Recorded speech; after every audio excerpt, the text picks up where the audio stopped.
আমাদের এই যে আমরা কিভাবে ট্যাক্স দিব ইমিগ্রেশনের ফার্স্টে সিএসি ব্যাঙ্গাইয়া এখানে ডকুমেন্টস, তারপর foreign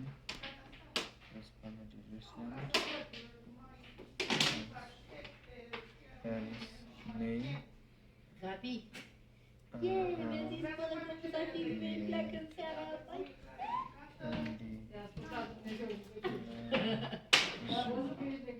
Da, eu nu s-a dus și cumpărat bradul. Vezi, tu tava no boi agora. Și nu mă dovește cu fata mea. Passport number A Cu băiatul. 0 0 4 6 4 6 7 0909 Rucă, îl citești tu ca mai brăduioră. Inter Și până tava. Tax কিভাবে দেবা কি দেবো? Cash নাকি card ক্যাশে দেবো cash আর card এটাই মনে card voucher এরকম। ওকে, এভাবে টাকা এই দিক দিয়ে দিয়ে দিলেই হয়ে যাবে। ক্যাশে সিলেক্ট করার পর